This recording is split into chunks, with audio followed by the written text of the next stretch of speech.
जय जोहार। अभी Chhattisgarh chamber of commerce and industries के चुनाव होने वाले हैं। चुनाव से पूर्व व्यापारी एकता पैनल की आज एक बैठक है बेबीलोन इन में।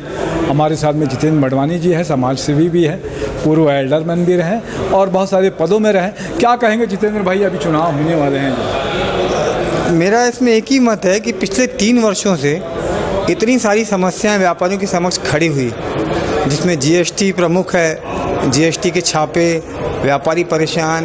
दूसरा कमर्शियल जो यूजर चार्ज है वो 300% बढ़ाया गया मिनिमम कमर्शियल यूजर चार्ज, तो व्यापारियों को बहुत ज़्यादा परेशानी हुई।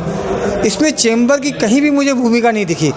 ठीक है, मैं मानता हूँ कि हर समस्या का समाधान नहीं होता, लेकिन आप खड़े तो रहिए, आप सामने तो आइए, सड़क पे लड़ाई तो लड़िए। अब व्यापारी को लगना तो चाहिए कि हमारी हितैषी कोई संस्था यहाँ खड़ी है, लेकिन चैम्बर तो सिर्फ ऐसा लग रहा था सिर्फ सरकार के गुण गा रहा है। वो ऐसे लग रहा था कि एक व्यापारिक संस्था न हो कि एक सरकार का कोई उपक्रम है या सरकार का कोई संस्था है। कौन सी सरकार?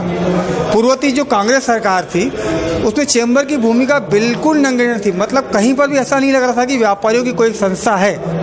वो एक प्रकार से राजनीतिक दल बन चुका था। बहुत अच्छी बात है। और क्या कुछ कहेंगे, अभी चुनाव होने वाले हैं? बस देखिए, जो 15 साल बीजेपी की सरकार रही, लोगों ने जहाँ कुछ परिवर्तन लाए, कांग्रेस की सरकार को लाए, लेकिन उसका उनको अनुभव बहुत बुरा प्राप्त हुआ। उन्होंने वापस बीजेपी को लाया।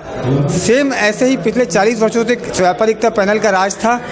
लोगों ने कुछ परिवर्तन चाहा, जय व्यापार को मौका दिया, लेकिन व्यापारी ने समझ चुके हैं कि व्यापारियों के हित की अगर कोई बात करेगा, व्यापारियों के लिए संघर्ष जो करेगा, लड़ाई रोज की लड़ाई लड़ेगा, वो व्यापारी एकता पैनल ही है।